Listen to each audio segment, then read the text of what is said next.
ప్రత్యేకంగా ఈ రాష్ట్ర ప్రభుత్వం మొన్న 6వ తారీఖు నుంచి 99 రోజులు ప్రజా పాలన ప్రగతి ప్రణాళిక కార్యక్రమాన్ని గౌరవ ముఖ్యమంత్రి గారు రాష్ట్ర కేబినెట్ ఆలోచనలకు అనుగుణంగా ఈ తెలంగాణ రాష్ట్రంలో ప్రతి వార్డుకి ప్రతి డివిజన్కి అది పట్టణ ప్రాంతం కానీ పల్లెల ప్రాంతంలో కూడా ప్రజలకి రాష్ట్ర ప్రభుత్వం చేస్తున్న కేంద్ర ప్రభుత్వం నుంచి వస్తున్న అభివృద్ధి సంక్షేమ కార్యక్రమాల గురించి తెలియచేయడంతో పాటు భగవంతుడు మీకు మాకు ఒక మంచి అవకాశాన్ని ఇచ్చాడు. అధికారులకు కూడా ఈ 5 సంవత్సరాలు ఏదైతే పరిపాలన చేసే అవకాశం మనకిచ్చాడో మీ డివిజన్లో కానీ మీ గ్రామ పంచాయతీ పరిధుల్లో కానీ ఏవైతే ప్రజల ఆలోచనలకి అనుగుణంగా ఈ రాష్ట్ర ప్రభుత్వం మీ ప్రాంతానికి చేసే సంక్షేమ కార్యక్రమాలని పేదవాళ్ళకి అందించే దాంట్లో ఏదో సంపాదించుదామని మన ఎవరమో రాజకీయాల్లోకి రాలే. మనము సర్పంచ్గానో వార్డు కౌన్సిలర్గానో మున్సిపల్ కార్పొరేటర్గానో ఇంకా ఎమ్మెల్యేగానో ఎంపీగానో మంత్రిగానో కలెక్టర్గానో ఎస్పీగానో వారు ఉద్యోగస్తులు అయినప్పటికీ ఒక మంచి అవకాశం భగవంతుడు మనకిచ్చాడు. ఈ అవకాశాన్ని సద్వినియోగం చేసుకొని సర్పంచ్గా పలాని వ్యక్తి ఉన్నప్పుడు మన గ్రామము భలే అభివృద్ధి జరిగిందిరా, వార్డు మెంబర్గా మున్సిపల్ కార్పొరేటర్గా ఫలానోళ్ళు ఈ కార్పొరేటర్గా ఈ ప్రాంతానికి ఉన్నప్పుడు మంచి అభివృద్ధి మంచి పేరు తెచ్చుకున్నాడురా అనే మంచి పేరు కోసమే మనందరం కూడా తాపత్రయపడుతుంటాం. దాంట్లో కలెక్టర్లు కూడా ఎస్పీలు ఇంకా ఉన్నతాధికారులందరూ కూడా ఫలాని వారి టైంలో ఇంత మంచి పరిపాలన జరిగింది, ఫలాని వారి టైంలో ఇన్ని మంచి సంక్షేమ కార్యక్రమాలు ఈ అభివృద్ధి జరిగింది అని చెప్పుకోవాలని మనందరం కూడా తాపత్రయపడి ఈ ప్రజా జీవితం ఈ రాజకీయాల్లోకి వచ్చి ప్రజల దీవెనలతో ఈనాడు ఈ స్థాయిలో మనందరం ఉన్నాం. ఏ ఆలోచనలతోనైతే మనం రాజకీయాల్లోకి వచ్చామో, ఏ ప్రజాసేవ చేసి ప్రజలకు సంక్షేమ కార్యక్రమాలు అభివృద్ధి చేయాలని రాజకీయాల్లోకి వచ్చామో ఆ భగవంతుడి దయతో మన కోరిక నెరవేరింది. ఈ కోరిక మనదైతే కోరిక నెరవేరింది. మనని నమ్ముకొని ఓట్లేసిన ప్రజలు, అది గ్రామ పంచాయతీ కావచ్చు, వార్డు మెంబర్ కావచ్చు, ఇంకా ఏ అధికారైనా కావచ్చు, ఏ నాయకుడైనా కావచ్చు, ఈ ఓట్లేసిన ప్రజలకి మంచి చేయాల్సిన బాధ్యత, ఆ ప్రాంతాన్ని అభివృద్ధి చేయాల్సిన బాధ్యత మన మీద ఉంటుంది. కాబట్టి అధికారంలో ఉన్న మనం అది ఏ స్థాయిలో ఉన్నా తప్పకుండా మంచి చేసే దాంట్లో, మంచి చేస్తున్న దాంట్లో ఎంత దూరమైనా కూడా మనం ముందుకు అడిగేయాలి. అది ప్రజలకు జరిగేదైతే 2 అడుగులు ముందుకేసి ప్రజలకు అందించినట్లయితే చిరస్థాయిగా నీవు ఏ రాజకీయాల్లోకి రావాలని కోరుకొని వచ్చావో దానికి అర్థం పరమార్థం ఉంటుందని మీరందరూ మనసులో పెట్టుకొని సర్పంచులు కానీ ఏ హోదాల్లో ఉన్న నాయకులైనా మీ ప్రాంతాల్లో ఉదయం నుంచి పద్దాకా పనిచేయమన్నట్ల మీకు కుటుంబాలు ఉంటాయి, మీకు ఏదో ఒక చిన్న పెద్ద వ్యవసాయమో వ్యాపారమో చిన్నవి ఉంటాయి, వాటిని వదిలేసుకోమని చెప్పట్లే. ఉదయము సాయంత్రము కొంత టైము మీ ప్రాంతాల్లో కేటాయించినట్లయితే మీరు ఆశించిన మంచి ఫలితాలు తప్పకుండా వస్తాయి. దానికి అధికారులు కూడా సహకరిస్తారు. మీకు తెలియంది కాదు, ముఖ్యంగా గ్రామ సర్పంచులకి గడిచిన 2 సంవత్సరాలన్నర నుంచి ఏవైతే గ్రామ పంచాయతీకి రావాల్సిన నిధులు, నాకు తెలిసి గ్రామ పంచాయతీల వ్యవస్థ వచ్చిన తర్వాత ఇంత పెద్ద మొత్తంలో 1-2 నెలల్లోనే ఇంత పెద్ద మొత్తంలో మీ గ్రామ పంచాయతీలకి డబ్బులు వచ్చిన సందర్భాలు లేవు. ఈనాడు పెద్ద ఎత్తులో మీ పంచాయతీ స్థాయిని బట్టి 5 లక్షల దగ్గర నుంచి నాకు తెలిసి 50-60 లక్షల రూపాయలు కూడా గడిచిన ఈ వారం 10 రోజుల్లో మీ ఖాతాల్లో జమ అయ్యాయి. అంటే మీ గ్రామ పంచాయతీకి జమ అయ్యాయి అంటే ఇంకా ఈ మార్చి 31వ తారీఖు లోపు ఇప్పుడు ఎంత వచ్చాయో మరిన్ని అంత డబ్బులు కూడా రాబోతున్నాయి. అంటే ఒక్కొక్క పంచాయతీకి 10 నుంచి 15 లక్షల లగాయితూ ₹1 కోటి పైచిలకు ఒక్కొక్క గ్రామ పంచాయతీకి వస్తున్నాయి. ఈ డబ్బుని ఏదో గ్రామ పంచాయతీలోకి వచ్చాయి, పాత అప్పులు తీరుద్దాం, ఈ డబ్బును ఎట్లా ఖర్చు పెడదాము అనేది ఒక్క నిమిషం పక్కన పెడితే, ఆ డబ్బుని ఒక ప్రణాళికాబద్ధంగా, ఆ డబ్బుని ప్రజలకు ఉపయోగపడే విధంగా, ఆ డబ్బులో ప్రతి పైసా మీ రాజకీయంలో ఒక మైల్ స్టోన్గా నిలబడే విధంగా అభివృద్ధి చేసినట్లయితే తప్పకుండా మీరు ఆశించిన మీ గుర్తింపు మీ గ్రామాలు మీ డివిజన్లలో ఉంటాయి.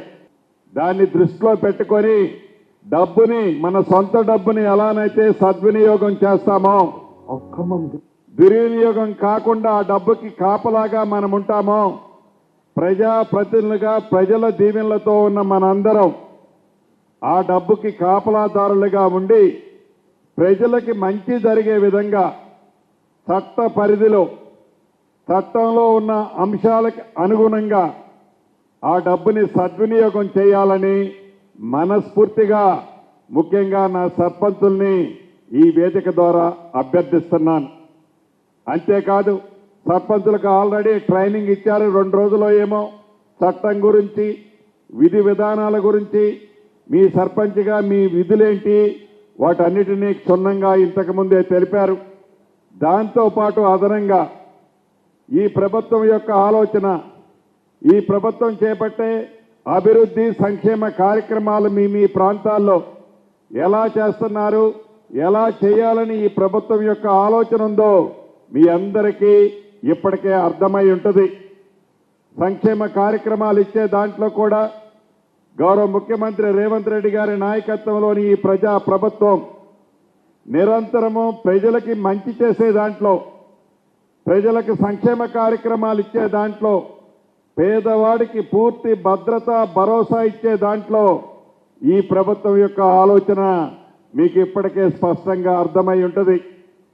అదే దిశలో రాజకీయ పార్టీలకు అతీతంగా ప్రజల దీవెనలతో ఎవరైతే ప్రజాప్రతినిధిగా గెలిచిన మీ అందరి ఆలోచనలకు అనుగుణంగా అధికారులు కూడా మీ పంచాయతీలు మీ వార్డులలో తప్పకుండా సహకరిస్తారు. ఎన్నికల వరకే రాజకీయాలు, ఎన్నికల తర్వాత ప్రతి ఒక్క గెలిచిన ప్రజాప్రతినిధి ప్రజలకు సేవకుడే. నీది ఏ పార్టీ అన్నది ముఖ్యం కాదు, నీది ఏ జెండా అనేది ముఖ్యం కాదు, ప్రజలకి మంచి చేశామా లేదా అన్నదే ముఖ్యం. దాన్ని అధికారులు కూడా మీ పరిధిలో ఉన్న ప్రజాప్రతినిధులకి మంచి సూచనలు సలహాలు ఇస్తూ ప్రభుత్వం యొక్క ఆలోచనలకు అనుగుణంగా ఆ గ్రామ పంచాయతీలు, ఆ వార్డులలో అభివృద్ధి విషయంలో ఇంకా కొత్తగా ఎన్నుకోబడిన నా ఆడబిడ్డలు చాలామంది ఉన్నారు, పాతోళ్ళు కూడా ఉన్నారు. తప్పకుండా వాళ్ళతో నిరంతరము సంప్రదిస్తూ మంచి కార్యక్రమాలని ప్రోత్సహించే దాంట్లో అధికారులు కూడా సహకరించాలని ఈ వేదిక ద్వారా వారిని కోరుకుంటున్నాను. అంతేకాదు, వచ్చింది వేసవికాలం. ఈ వేసవికాలంలో తాగునీరు సమస్య ఉంటుంది. ఈ తాగునీరు సమస్యను కూడా ప్రత్యేకమైన శ్రద్ధతో ఏ వీధిలో కూడా, ఏ డివిజన్లలో కూడా, ఏ గ్రామ పంచాయతీలో కూడా తాగునీరు సమస్య లేకుండా ఉండే విధంగా అధికారులతో పాటు కొత్తగా ఎన్నిక కాబడిన ప్రజాప్రతినిధుల సహకారంతో ఇటువంటి ఇబ్బంది ఎక్కడా రాకుండా ఉండే విధంగా అధికారులు వారికి సూచనలు, మంచి సలహాలు ఇవ్వాలని కూడా కోరుతున్నాను. గౌరవ జిల్లా కలెక్టర్ గారిని కూడా ఆదేశిస్తున్నాను. ఏదైతే గ్రామ పంచాయతీలకి డబ్బు చాలా ఎక్కువగా వచ్చిందో ఆ డబ్బుని ప్రాపర్గా సద్వినియోగం అయ్యే విధంగా ఒక స్పెషల్ టీమును కూడా పెట్టి, గతంలో టీము సరిపోకపోతే వర్క్ని బైఫర్కేషన్ చేసుకొని ఆ గ్రామ సర్పంచులకు కూడా వారికి పూర్తి అవగాహన లేకపోతే అవగాహన కల్పించి ఆ సొమ్ముని ఆ పేదవాళ్ళకి మంచి జరిగే కార్యక్రమాలకు ఉపయోగించే విధంగా చర్యలు కూడా చేపట్టాలని కలెక్టర్ గారిని కోరుకుంటున్నాను. అంతేకాదు, ప్రజాప్రతినిధులుగా మనం ఏదైతే ఉన్నామో నిధులు ఒక్కటిస్తేనే కాదు, ఏ గ్రామానికి పోయినా ఏ డివిజన్కి పోయినా నన్ను కానీ మిమ్మల్ని కానీ అడుగుతుంటారు. ఈ రోడ్డు వేయలేదనో, ఈ డ్రైన్ కట్టలేదనో, ఈ మంచినీరు ఇలేదనో సమస్యలు ఉండటం సర్వసాధారణం. ఎందుకంటే ఇది ఈ రోజు వచ్చిన సమస్య కాదు. గడిచిన కొన్ని దశాబ్దాల నుంచి ఆ గ్రామాల్లో కొన్ని సమస్యలు ఉంటాయి. కొన్ని డబ్బుకు ఖర్చు పెట్టి సమస్యలు పరిష్కరించే ఉంటాయి. కొన్ని డబ్బు కంటే మన బుర్రను పెట్టినట్లయితే ఆ సమస్యలు పరిష్కారం అవుతాయి. డబ్బుతో సమస్యను పరిష్కరించేదాన్ని నిధులు ఖర్చు పెట్టి అంత సఫిషియెంట్ నిధులు లేకపోయాయని మనం ఖాళీగా ఉండటం కాదు, దాన్ని బుర్రను ఉపయోగించినట్లయితే ఆ సమస్యకి పరిష్కారం దొరుకుద్ది. గల్లీకి పోయినప్పుడు నాకు ఈ సిమెంట్ రోడ్డు అడగటమో, నాకు ఈ డ్రైన్ అని అడగటమో సర్వసాధారణం. అవి అవసరమే, వారు అడిగేది తప్పు కాదు, నిజం కూడా. కానీ దాంతోపాటు చిన్న చిన్న రిపేర్లు, మంచినీరు విషయం ఉంటుంది, ఎలక్ట్రికల్ విషయం ఉంటుంది, డ్రైనేజ్ విషయం ఉంటుంది. ముఖ్యంగా డ్రైనేజ్ విషయానికి వచ్చినప్పుడు మనం చూస్తుంటాం, సిమెంట్ రోడ్డు నీట్గా వేస్తాం. ఈ సిమెంట్ రోడ్డు ఒక 1/2 కిలోమీటర్ పొడుగుంటే 2 పర్యాయాల్లోనో 3 పర్యాయాల్లోనో ఆ రోడ్డు వేసి ఉంటాం. దానికి 2 పక్కల డ్రైన్కు 4 సార్లు 4 విడతల్లో కట్టుంటాం. ఆ డ్రైన్ కట్టినప్పుడు ఒకసారి ఒక లెవెలు, ఒకసారి ఒక లెవెలు, ఒకసారి ఒక లెవెలు కడతాం. అటు ఇటు ఎత్తుకుంటుంది, మధ్యలో డౌన్ ఉంటుంది ఆ డ్రైను. ఆ నీళ్లు పోవు. ఆ డ్రైన్లోకి నీళ్ళు వచ్చినప్పుడు ఈ మధ్యలో బిట్లో అడుగులోతు నీళ్లుంటాయి, అటు ఇటు అడుగు కనపడుతుంటుంది. ఈ అడుగులోతు నీళ్ళున్న దగ్గర మురుగు వాసనతో అక్కడుండే ఇళ్లకి చాలా ఇబ్బంది ఉంటుంది. దీనికి కారణం కేవలం అధికారుల నిర్లక్ష్యం, అక్కడ పనిచేసే కాంట్రాక్టర్ మీద అక్కడుండే ప్రజాప్రతినిధులు శ్రద్ధ చూపకపోవటం.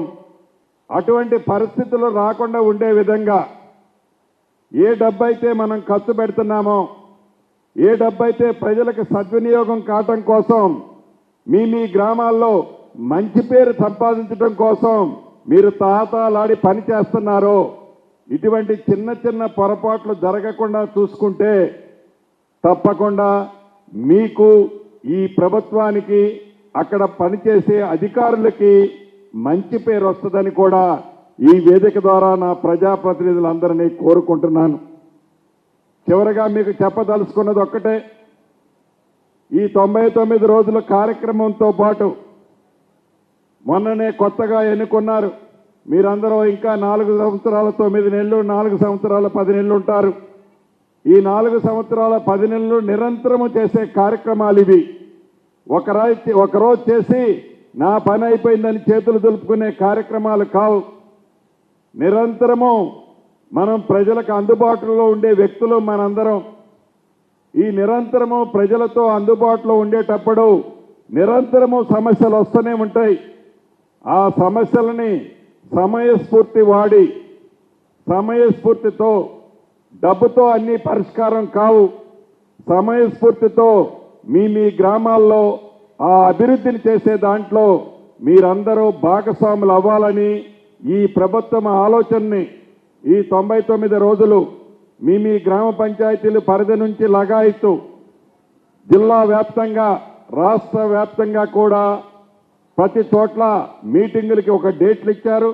ఆ డేట్ల ప్రకారం తప్పకుండా మంచి చేసే మన కార్యక్రమాలని, మంచి ఎలా చేయాలనుకునే మన కార్యక్రమాలని ప్రజలకు చేరవేర్చే దాంట్లో మీరు భక్తుడికి దేవుడికి మధ్యన ఉన్న వ్యక్తుల్లా మీరు మధ్యవర్తిత్వంగా ఉన్న మనందరం ఆ ప్రజలకి ప్రభుత్వానికి మధ్యన పనిచేసే మనం మంచి కార్యక్రమాలు చేసే దాంట్లో భాగస్వాములమై మంచి కార్యక్రమాలు చేయాలని మనస్ఫూర్తిగా మీ అందరికీ మరొక్కసారి నూతనంగా ఎన్నుకోబడిన మీ అందరికీ అభినందనలు, కృతజ్ఞతలు తెలుపుతూ మీ అందరి దగ్గర సెలవు తీసుకుంటున్నాను. నాకు తెలిసి సాయంత్రం 5 గంటల దాకా ఈ మీటింగ్ కంటిన్యూ అవుద్దనుకుంటా. అందరూ ఓపికగా కూర్చొని అనేక మంది అధికారులు, ప్రతి డిపార్ట్మెంట్కి సంబంధించిన అధికారులు తప్పకుండా వారి వారి శాఖలకు సంబంధించిన అంశాలని మీతో షేర్ చేసుకుంటారు కాబట్టి మీరు ఈవినింగ్ వరకు మీ టైంని ఇక్కడే కేటాయించాలని మనస్ఫూర్తిగా కోరుతూ మీ అందరి దగ్గర సెలవు.